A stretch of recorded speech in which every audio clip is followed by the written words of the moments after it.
Good afternoon. I'm George Bohennick, and this is Randy Jones. We work for Enterprise Services out of DC. In that role, we end up working on a number of really large JavaScript applications, and they tend to be in very challenging environments. So over the course of working on these applications and really honing them and trying to improve our performance, we've found that there's some steps that you have to take and some processes that can really help out to put some care into your releases and your development. So we've put them in place. We're going to go over them here, and so you can kind of think of this as a party before the party. Now, performance is really important in applications. We can think of it, a lot of times we tend to think of it as a nice to have, or like, yeah, we got it working, now let's just push it out. But it's incredibly important for the value of your application because of a user's perception.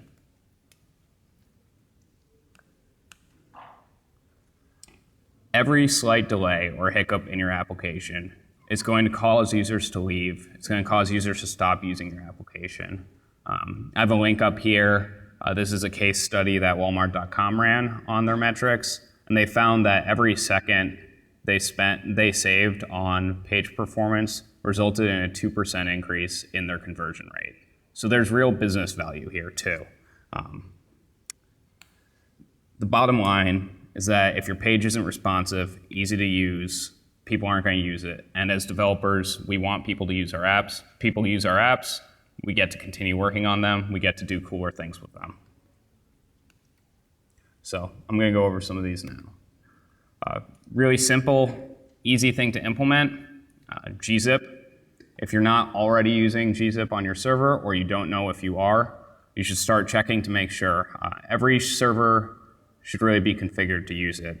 Modern web browsers and pretty much every server now support both gzip and deflate for text compression, and it can reduce page size by up to 90%. That's huge. It's a couple lines of configuration on your server. There's no reason not to be doing this. Up on the screen, you can see a really simple conversion of how this works. I just ran a digit dialog simple class through gzip, and it reduced it by 47% from about 800 bytes to about 500. Here we can see it in a larger application. This is a demonstration of what happens on ArcGIS.com. I just have the developer tools in Chrome open on this tab, and you can see the size of the download on that link. The top number is everything that was transmitted over the wire when we loaded this page, and the bottom number is the actual size of the content. So you can see here we went down from 45K, and that's not including headers or anything, to 15K, including headers. So again, a huge savings here. It's a third of its actual size, and that makes a real difference in your applications, especially if you end up deploying to mobile, environments where your users don't have access to fast internet. It's really helpful.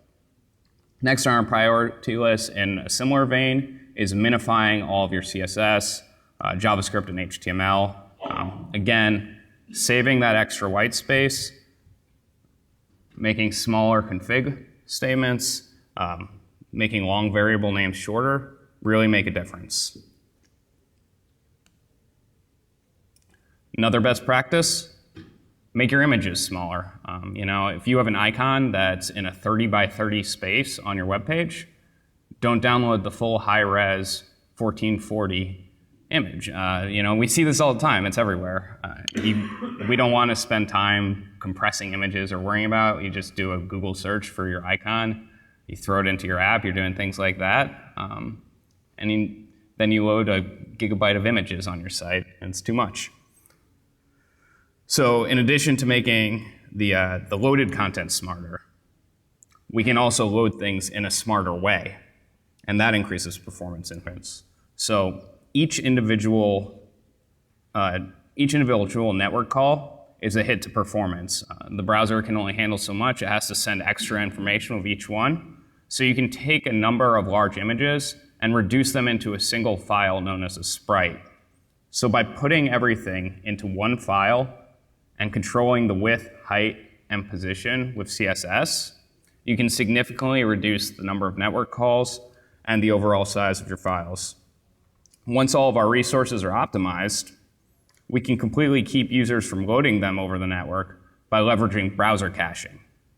So if your resources have the default settings in place, they'll cache and it'll be okay, but some things we don't change for years.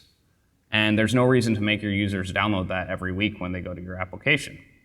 So take a look, and if you don't update something for a year, maybe set it's cached to 6 months or longer.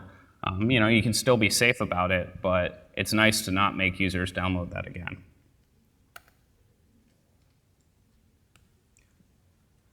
Finally, in our quick best practices here, and just going over basic web server technologies, is blocking elements. So I'm sure we've all seen that once or twice and walked away from a web page. Before the browser actually renders a page and builds the DOM tree, it has to parse all of your JavaScript, it has to parse all of your CSS, and it has to execute it to make sure that your DOM's not being affected before it loads it.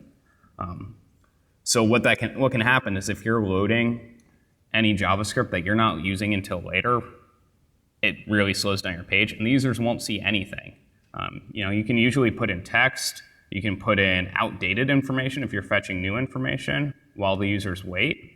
It's really more effective to show people something than nothing. And we've seen that time and time again, that if a user sees an empty app, they leave. Same concept applies to CSS. So let's take a look real quick and just have a quick demonstration on how this actually plays out.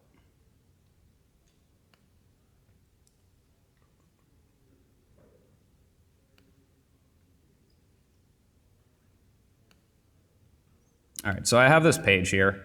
It just has some basic text. I'll make it a little bigger. The text isn't that important, but you can see that. And it's, I'll show you the page. It's a very simple web page, but it's loading this script, longprocess.js. It's a very efficient script that does some math for no reason for a long time. So let's see how this page loads. And it's loading, and it's loading, and I'm going somewhere else.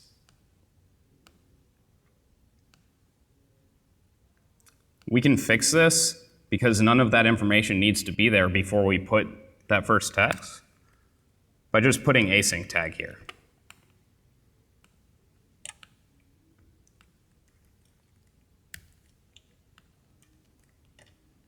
Then I will make sure my cache is disabled. It was. And now the text is loading. You can see the other text that was loaded by the actual JavaScript hasn't picked up yet. That's because the code's still running in the background. It's running and it's running, but I showed that information earlier and I had it ready to go.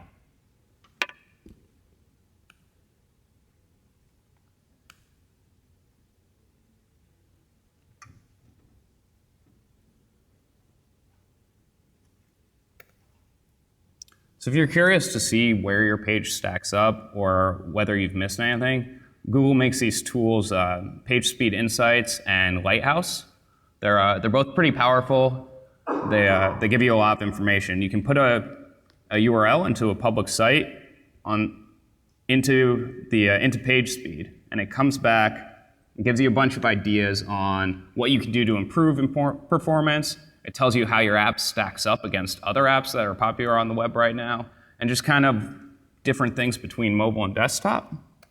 And then gives you ideas of how to fix it, and it can provide some tools on actually doing that.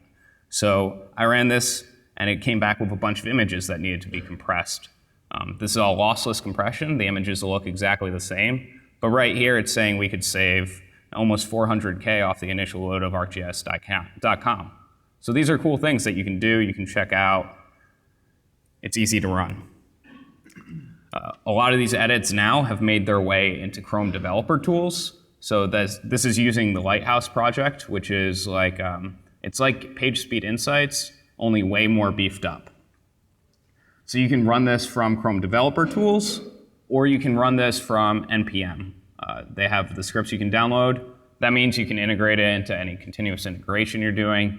You can run it just weekly to check, and if you pass a certain threshold on things, it'll ping you to perform some actions. So definitely something to check out. Along the lines of letting someone else remember all this for you, here's a GitHub page that has a number of pre-baked server configs. These are already fleshed out with gzip config. They're fleshed out with some good caching rules. They have core settings already enabled, a number of gotchas that come up time and time again when people are first configuring a web server. So if you start with one of these and then tweak it to your environment instead of trying to build everything from scratch, you're going to be way more likely to get everything you want. All right, so that covers our basic non-Esri specific technology we're going to talk about, but Randy's going to talk about how to take specifically a Esri.js API application and build that into something more performant. Yeah, thanks, George. So everybody probably knows that the JavaScript API is built on the Dojo toolkit. And some of the most, George mentioned one of the most important things that you can do is reduce the number of calls that you have to the server.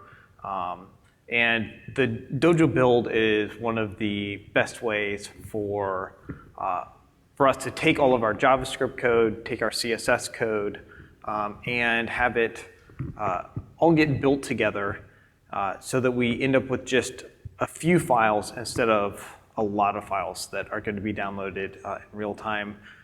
If we're using the CDN or something like that, you can just see the import streaming by. So what we're going to do here is we're going to walk through an example of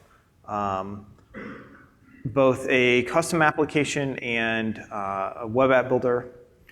Can I just get hands, like who's more interested in custom applications? And web app builder? Okay. Not quite 50-50, but I won't change things based on those hands.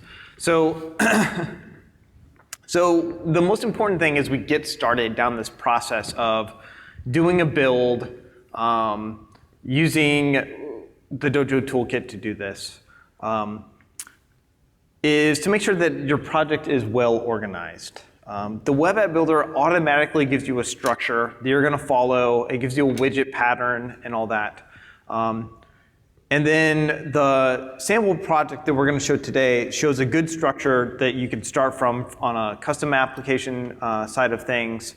The CLI that Renee showed at the beginning of the conference at the plenary, as that continues to evolve, that might be the way to drive to, but it's not quite there yet.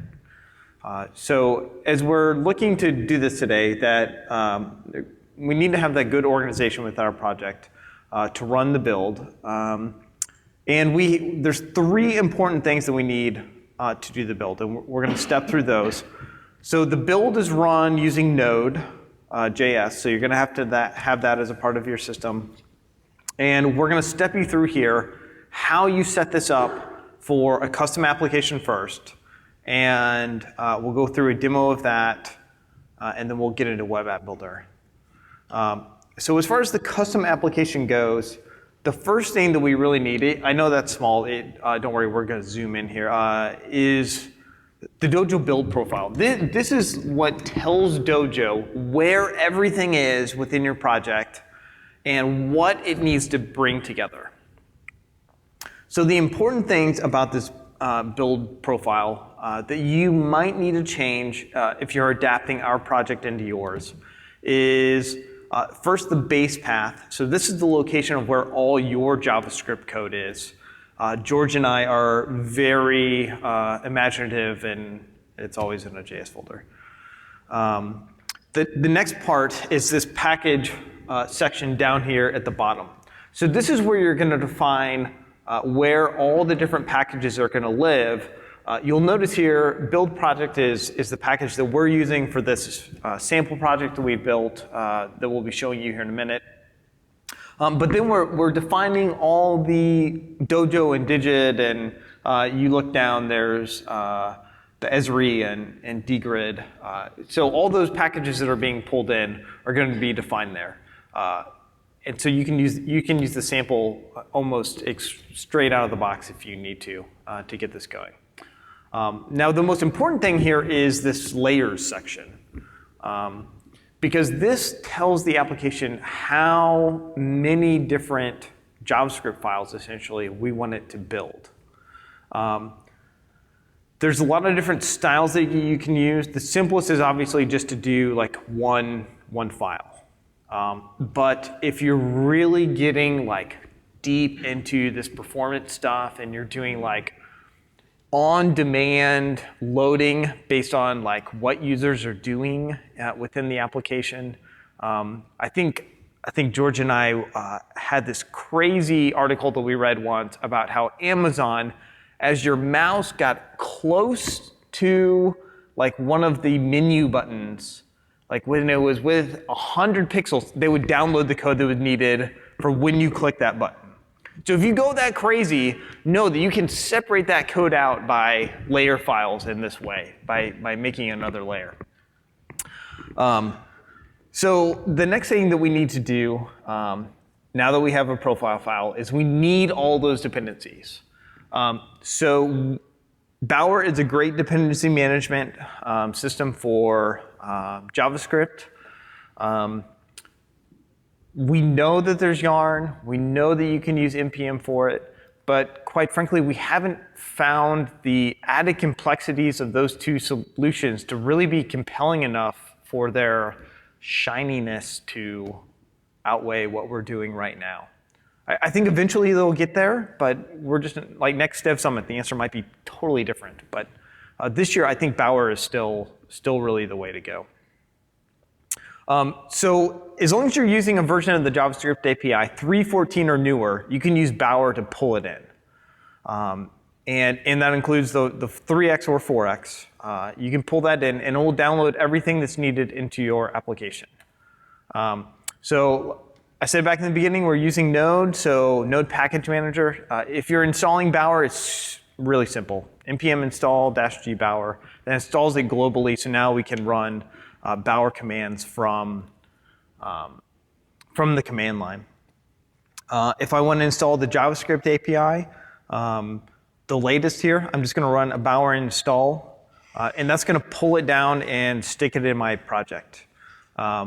We have this little extra bit here at the end, the save dev. So what that's going to do is it's going to create a Bower JSON file that will live in the root of your project there. And that tells anybody coming down later, if they just do a Bower install, it will just know to read that file and pull down the dependencies for you. So that can go, that Bower JSON file will go in your source control. And so that'll be easy. You know, your laptop blows up, you got a new person on the project. Be easy to get them spun up and up to speed. They don't have to go around and figure out all the dependencies. So that's an example. The top one is that example of a package that's registered with Bower. The one below it, that second one, that's an example using GitHub. So I can point to any like GitHub repository and using this style here. And here I'm also specifying a very specific version that I'm using. And again, the example of that saving it at the end. So what does that Bower JSON look like? Here's an example where we're specifying that we want the JavaScript API and we specifically want the 4.6 version. You can see this file, like in our case, this file is really small. Like we don't have a lot of dependencies in this application that we're using as the example here today. So it's just that simple. But you might ask, where does Dojo come from? Where does dgrid come from? Where does everything else come from? Well, the ArcGIS JavaScript API itself has its own Bower file. So when it downloads it, Bower says, oh, hey, this has some dependencies too, and goes out and figures those out and pulls those down along with it. So you don't have to know if we, what was it, last year or the year before, we snuck in momentum in as a dependency. And you don't need to care about that anymore. You just add this one dependency and it'll pull it down and you're good to go. It'll fix it all for you. And you can see that this is in the dev dependencies of our project. So basically what we're saying there, dev dependencies versus dependencies, is we don't need this for production. Now in our sample application, you'll see a Bower RC file. We chose to do it this way because by default, it goes into a Bower modules folder. And just as far as the way that we've sort of evolved the build over time, we didn't like that separate folder. We wanted to like combine things together. But we didn't want to like muddy Bower's the way it normally works. So we just created a Bower RC file and we said, well, we want it in the build source directory. So that's great. Okay, so we have our dependencies now. We have the Dojo profile created. Super simple, right? We are ready to run the build. That looks great, right? Like, everybody want to type that or put that in a bat file? Like, no. So, I mean, that's horrible. You can do that, right? So we can just run it straight in Node. It'll run it. But no, we're not going to do that. That feels so gross, right? So we're gonna work on this a little bit with a task runner. So we could use gulp or grunt, or we could write a Node script that would wrap that horrible mess together and just run it. In our sample project, we're going to use grunt today. We like grunt a lot, but if I made this joke earlier, but if you're hip and cool, you're using gulp, and we're not. So installing grunt is a lot like installing Bower. Really simple.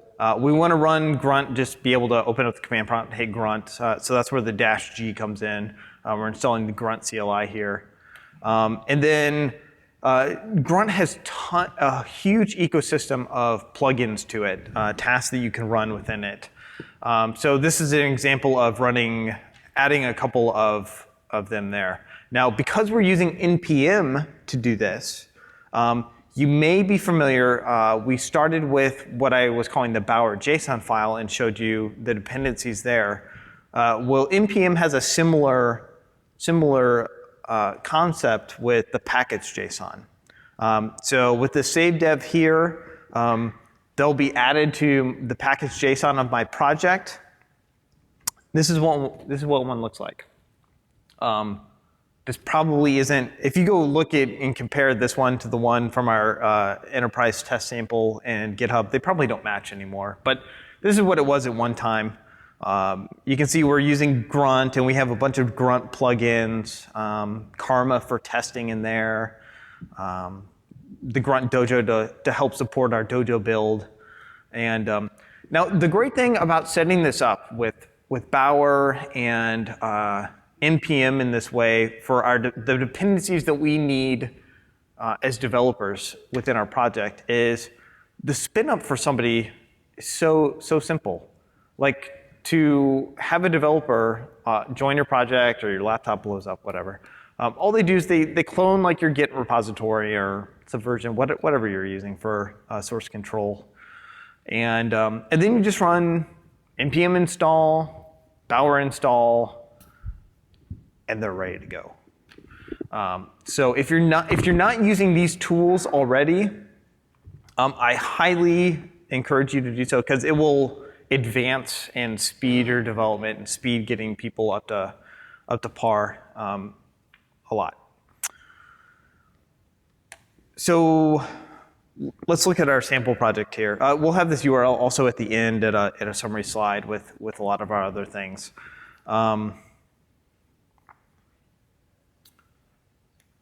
So let's see here. So I'm using Sublime here as my editor today.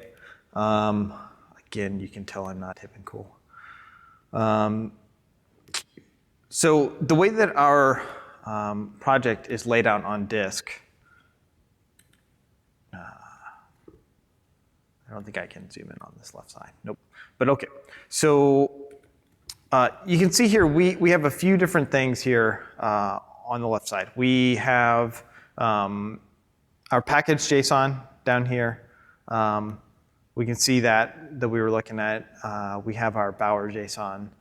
And then we've put the actual web app that we're developing in a web folder by itself. You can see we have our index file. We expand our JS like we talked about.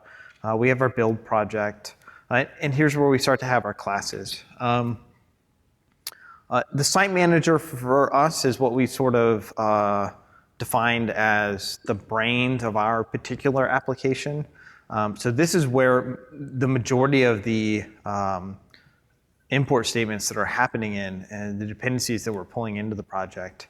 If we look in our index, it is really very small. The logic is happening outside of the index, not inside of it to pull things together. So we have that site manager. We're just creating a new one there. And then we, of course, need our build thing. So here's my Dojo profile. I have a build folder that I've stuck that in back up at the root. That's good. And you can see that in this particular project, I've already done that Bower install. I told you we had that Bower RC file that puts it in the build source. So here's Dojo, dgrid, all that. All those dependencies are already pulled down in this project.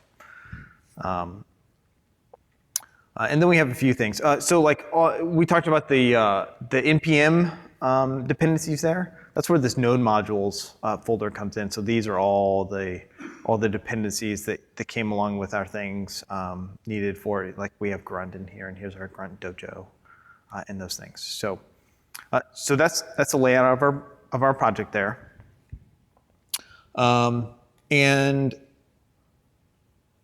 so why don't we go through and what does a build look like? Not in that ugly way, but in a simple way. So in our grunt file, we're using that grunt Dojo plugin. So let's come down and I went past it. Oh, there it is. We have our Dojo config little block here that is telling it where everything is. We're pointing at the profile. We need to tell it where the Dojo JS is in within there. And we're going to tell it how we're going to build this. So our source files are in this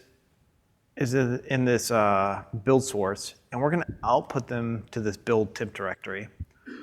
This was like a revelation that we came up with, I think, last year. We figured out that if we didn't do everything like in the same directory, but we sort of like move things along in a chain, like we cut like 3 minutes off the build or something like that. So using the pattern that we're using in this sample application will really aid you and sort of speed up these builds. So because of this, we have the Dojo, but in our particular application, we sort of do we have to do some switching as well, because the application in development mode is using the CDN.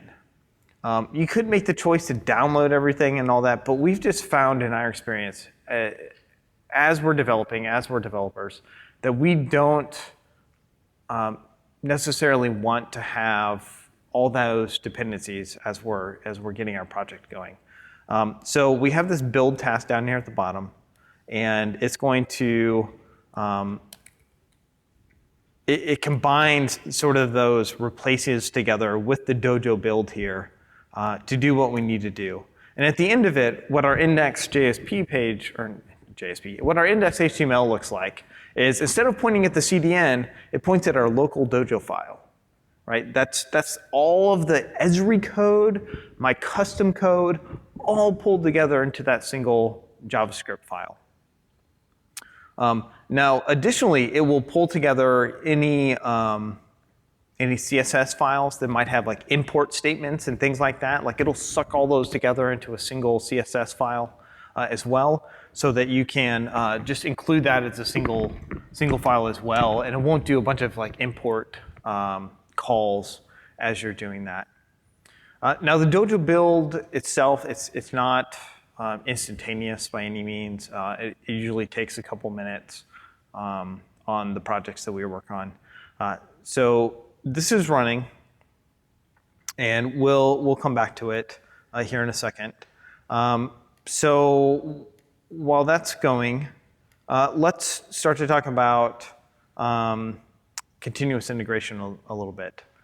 How many people are using continuous integration within their DevOps or are using DevOps ideas in their pipelines? Okay.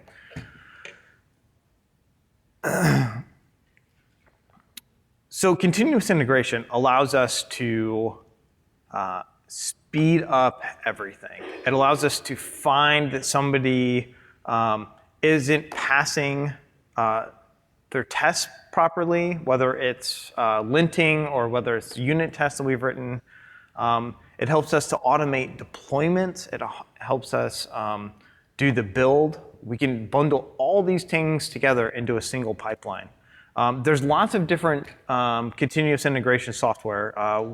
Travis CI, Jenkins, Hudson, and Circle CI are the ones that we're showing here. But TFS also has continuous integration built into it. And there's other ones out there that people are using.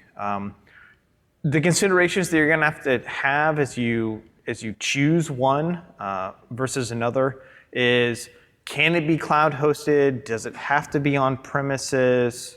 And those sorts of things. Like where, if I'm doing it for a complete deployment pipeline to production, wherever the server is going to have to talk to your server. Is that behind the firewall, et cetera? So even if your continuous integration server is behind the firewall, you can still use, reach out and pull stuff from GitHub or Bitbucket or whatever you're using for your code there.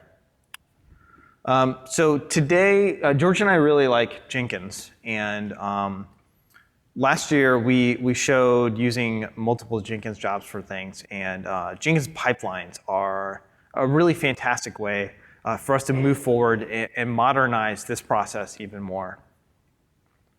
So again, sticking with our sample application here. Oh, look, the Dojo build is done. So it didn't take that long. So you can see here the build. We didn't run it in a verbose mode. Otherwise, you would see like all sorts of crazy stuff going by. But so the Dojo build ran, and we ended up with this dist directory. So let's look at this real quick. So if we look down here, we no longer have a URL to the JavaScript API. We just have this Dojo file. So what does that look like? So the Dojo file, what the build does is it goes through and it obfuscates all the code that you have. It removes all the white space that isn't needed, pulls everything together into a single file. And it makes it human unreadable. The one thing I do want to make clear that I think is an often misconception is this is not for security. Because anybody that's good at JavaScript can take this and figure out exactly what's going on. So if you think that you're being sneaky and secure by doing this, that's not the reason to do it. The reason to do it is performance, okay? So that's what the Dojo file looks like now. And I have a sample here. Let's see if this is, that's 8,000, okay. We just got to change a few ports here, okay?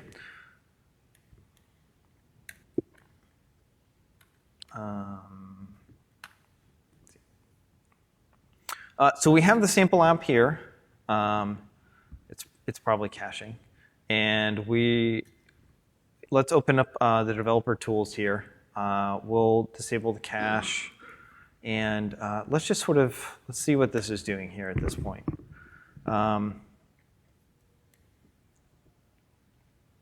So we have it pulling in. Oh, this one's already built. Oh. But we can see it transferred, it finished in 2 seconds. It downloaded everything in 2 seconds. And we see that we don't have these calls out to the ArcGIS JavaScript API for any of our JavaScript widgets or supporting files here. So that's that's really important and really good as we're going through and doing this. Now, see, I've opened one too many. Great. So what we're going to do is let's look at like what that unbuilt app looked like. So let's open this again.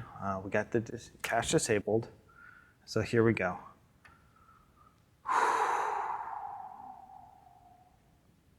Man, that demoed great. That exceeded my expectations. Okay, fantastic. So we can see, it took 6 seconds to download. We downloaded more. I mean, look at those requests. 307 requests to 101. So we dramatically improved both the load time, the draw time, the DOM content load time in this application simply by running this build. So I think that speaks for itself as far as why a build can really help their performance within your application. Now, let's get back into continuous integration here. So we've set up this grunt. We set up the grunt file, and the great benefit here is we just get to continue to utilize that file in additional and new ways. So the work that we do to set this all up pays dividends like many times over as we're working through things. So we have this pipeline here that George and I actually showed a few hours ago, sort of as a teaser here, as we were looking at the test trend part of this. But we can see here what happens is these down here, these are the steps that are going through in the pipeline. And so we have a test step, a build step, and then we start deploying our application. We're deploying our application to our QA server, and then you can see even right now, one of my jobs is paused. So I can go in and I can look at the application that's been deployed, decide whether I want to push it to production or not.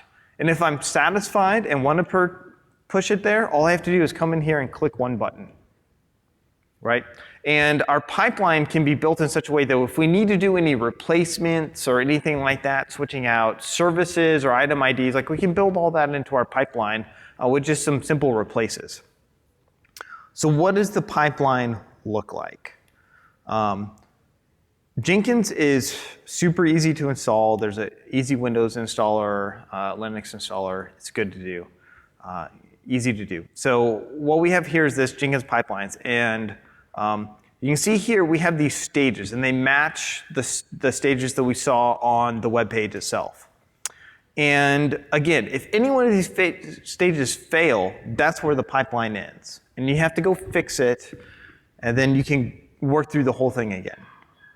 So we have our test stage where we're installing all of our dependencies, and in Grunt we have a test task. If you were here earlier, you know that that's running ESLint and a Karma test suite against that. Then we have our build stage, and you can see here that we're installing the dependencies, and you might ask, why are you doing that again?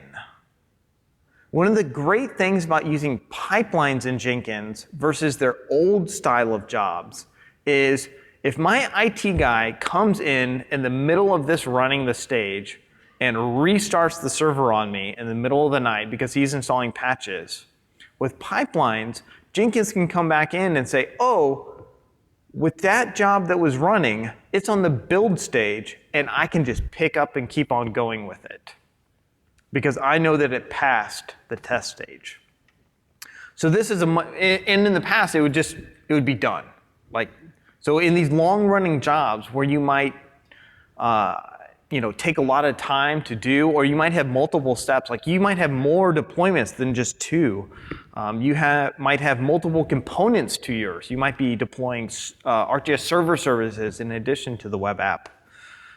So as those steps build up, it's even more important that the pipeline be more resilient. So we have the build. We can see that it's running that grunt build exactly like I ran on the command line over here as a developer. I've added one other task to it to zip it up. Like I'm creating a WAR file here because our server in this case is going to be a Tomcat server that we're going to be deploying to. So a zip file, a WAR file is what's needed there. And then if that succeeds, what we're going to do is we're going to stash this file. So then this gets into the resiliency of things.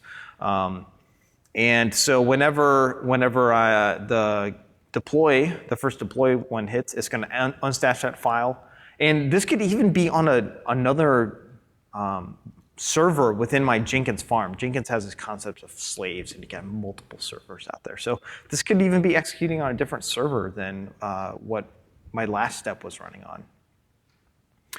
So this is great. We deploy it, and the result of what we see there is what we showed is that first sample app here. So why don't we actually go into our pipeline here, and let's hit proceed. And while that takes the few seconds there to deploy, it doesn't take much, let's look at this last stage, this deploy to prod, because this is where we paused. So Jenkins has this concept of a milestone. Milestone, basically what happens when I'm wrapping this thing in a milestone like this and waiting for this input is as soon as I say, yes, deploy this to production, what's going to happen is it's going to say any other pipelines that were earlier than it, that were waiting to be deployed or not deployed, will say, oh, I don't need to wait anymore. I'm done. Because he deployed a newer version. So those go out, and that really nicely keeps it clean, and whenever you come back in, it'll be done. Oh wow, that took a very long 7 seconds this time. So let's come in here, and my 81 port is our production server. And so we have the app again here. It looks great. We can look at it and see, oh, yep, it is a good version. It's got the Dojo build there, and it's all looking great. So that's a pipeline. That's how we can move really fast, because you can do these pipeline deployments like all the way to production after you're validating your code and everything. I mean, basically as fast as you can go, as fast as you can click go, you can do it. So if you're doing this hourly, you're doing this daily, whatever your cadence is going to be, but this will help you move faster in doing that. And I can't tell you how much time that we save by spending a day figuring all this out, and then it just happens automatically for us. And I have stories of savings if you wanna come up afterwards. So I promised Web App Builder. Let's talk about Web App Builder. What about Web App Builder? So we have two situations to consider with Web App Builder. The situations that we're developing our own custom widgets within Web App Builder and adding them to the project, and a more simplified case where we just have a Web App Builder app that we pulled in, and for whatever reason we can't use or don't want to use the version that's hosted in our portal. But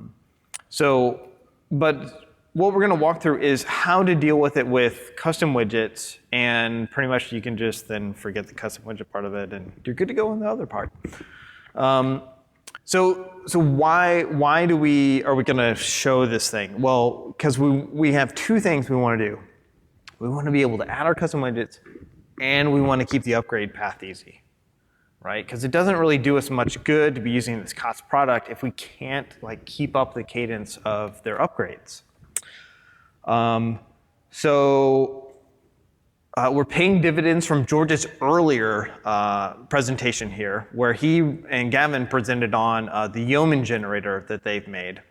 And again, the URL will be at the end as well. So the Yeoman generator stubs out this project that gives you basically an empty scaffolding of the layout of Web App Builder. Remember, we talked about we need a good layout. Web App Builder has it. The Yeoman generator lays it down for you. It does a few other things for you, like give you a grunt file that has a number of tasks like pre-configured, and you point it at a developer edition site already that that the grunt file is going to copy the code into that, so that as you develop, it's going to magically show up, and you can just hit refresh on your page, and you can test it immediately. So the grunt task continually does that, and this is great, but this only sort of works for like small scale things. How do we start, scaling this up and thinking about moving this into an continuously integrated pipeline? So we want to make sure that we're putting the right things in source control. So we have that widget project, this is the result of the Yeoman generator. But should we put like the Web AppBuilder app in source control? And the answer is no. We don't want to do that. But we certainly need the configuration files that are for our app, because that's the brains of it.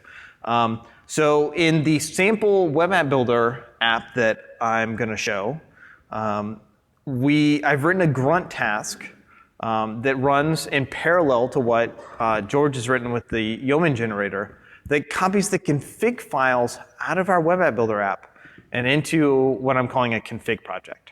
So that'll have the config JSON file from Web AppBuilder, and it will have all the configuration files for the widgets that you have configured in the developer edition. And those are the things that we're going to store in source control. So now we have to bring it all back together, right? So on our build server, we're going to start on the right side. We've created what we are calling this template app. And the template app is just a Web AppBuilder developer edition, but it has literally every widget within the Web AppBuilder in it. Now, the reason that we're doing it this way is because no matter what the Web AppBuilder configuration is, we want to just be able to handle it. So the beauty is that the build process that we're going to show doesn't care. Like if the widget's not used, it ignores it. It's not going to pull it into the end state of our application that we're going to deploy. So we're still going to get that highly customized, highly focused build that we so desire for that.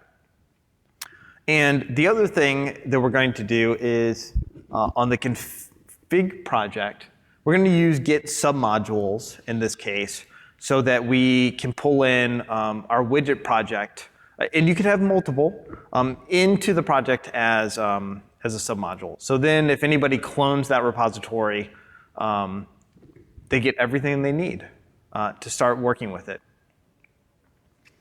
Now, so again, this is the grunt that we're showing here is just in addition to the grunt that we're showing down here on the right side for that config project. It's the same grunt file. We just have a few different tasks that we're going to be utilizing in this case.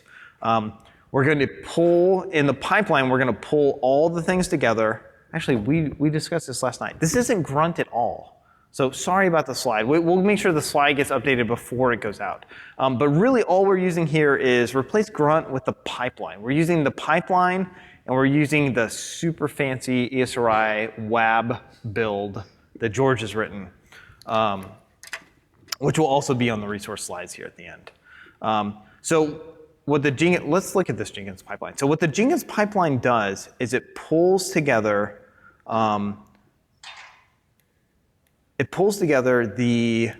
those three things that we were looking at.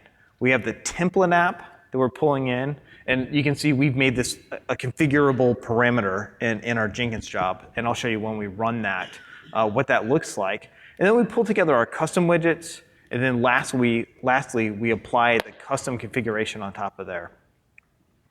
Like we'd normally see, we run that npm install, make sure we have all our dependencies, and then we do this npm run build. But I just told you that we use George's fancy thing. So that actually occurs over here in the package.json. So we do npm run build. So we're doing this script right here. which you can see executes the Esri Web AppBuilder build on the app. So that's the app directory that we just pulled everything into. And the reason that we pull everything into it is because we don't want to copy over like some other Jenkins project that might be running on our server and deploying a separate Web AppBuilder app. So we've chosen to do it this way. You could certainly have more focused ones, or you could have multiple ones, maybe multiple Web AppBuilder versions of these template apps that you're pulling together. But it's that simple to run. So let's look at this in Jenkins real quick. We probably won't even, we'll start taking questions probably before this finishes running. But we have the Web AppBuilder pipeline. You can see this is a little bit simpler. We just have the 3 stages. And I'm going to tell it to build with parameters. In my config, I've even set a default parameter. So that's great. And I can just kick off the build and it'll start running. Well, that's running. Let me show you one last thing related to Jenkins. I want to show you how easy it is to set up a Jenkins job. So you'll set up a new Jenkins job, and you'll tell it it's a pipeline. And all I do in this case is I point it at my GitHub repository, and I tell it right here that my pipeline script is in the source control.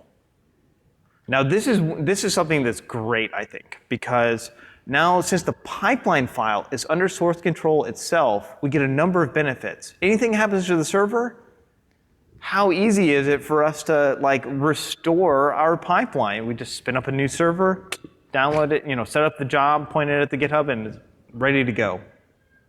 But this also allows us to see changes that are happening in our build process. If George comes along and screws up the Jenkins file, we know who to blame. You. That's true. On most projects, it is me.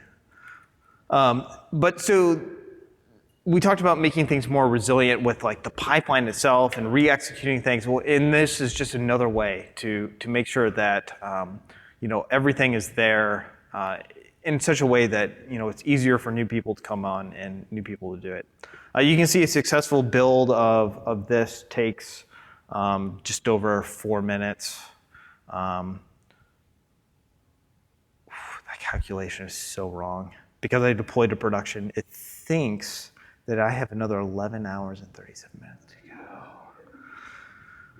go. But that shows you like how long it can wait. Like it doesn't care how long it waits for that. So I think so that's how it applies to Web AppBuilder. That's how we're being smart about separating the right code, putting the right code into source control, so that as we move through the pipeline, we can easily upgrade Web AppBuilder versions and add our custom modules to it. Here's that resources slide that I promised. All the great stuff that George shared at the beginning, the custom app that we've been using here, and then the Web AppBuilder 2 repositories down there as well. I'll leave that up for a second. So the next slide is survey. And George and I, we really do. We look at the survey and we take to heart the comments that we have. If you have feedback, you want to see something different in this presentation, you want to say things that were really helpful, things that you think can go. But I think the thing that's great about this presentation is I think it's really good for anybody, any level, right? You can do a few changes on your server and get a lot of benefit out of it. You can go that next step and start doing full-blown builds and get some benefit out of it. You can set up an entire continuous integration pipeline and really, really speed up your development, speed up how things get to ops. So we have a few minutes left. I know we have been your barrier to the party, so we thank you for coming. And does anybody have any questions? Yes? Oh, Yeah. the elephant in the room. Yep. Yeah. So Webpack is great. It's very fast at running builds. It does a good job. We found that as you get more and more complicated builds and as you start to do more sophisticated things, Webpack becomes incredibly hard to configure. That doesn't mean that we're going to pull away from the awesome stuff that Renee is doing, but the awesome stuff Renee is doing isn't really ready yet. It's not at 3x. And if we have complicated configurations, it might not work that way. So this is what we're using right now. This is what we use on our production applications, and we're going to continue to use it until we see a significant improvement in performance by Webpack. The other thing along with that is we're not going to switch over until we see that Webpack build is faster than the builds we're currently running. It's great that Webpack can build things in like 4 seconds, but if it costs my users a second, it's not worth it to me. Yeah, and to add on to that, as it continues to evolve, this presentation could be totally different next year on how things shake out. Yeah, we do expect to transition at some point to Webpack, but we see that down the road as opposed to right now. Yeah. Yes? I noticed in your index.html, all of the CSS calls to the Esri, for example, were still external rather than packed with the project. Can I include that? Yeah, totally. We totally should have too. I was hoping you would notice. Yeah, in our production application, so the question just for the recording was, in the presentation, we didn't replace the CSS URLs to be internal local. Yes, in our apps we do. It's just totally an oversight on our part. I don't know how we've been doing this for years and not noticed that. Yeah, we're totally gonna have to update the application next year too. Something more fun. Any other questions? Yes? We could do in our Dojo build with the, I think the Google closure. Yep. And that produces a compressed and uncompressed and a .mat. Mm-hmm. My understanding was you couldn't do that with Node, that was using the line. Yeah, so that's correct, but you can kick off that build with Node. We also use the closure compiler. We find it produces better builds.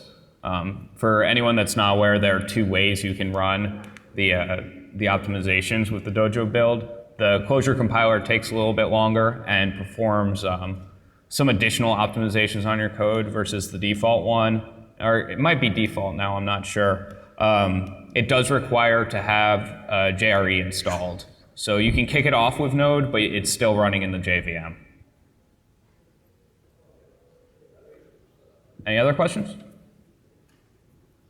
All right, thank you. Yep, yeah, we'll be around here for a few more minutes and then we'll see you at the party.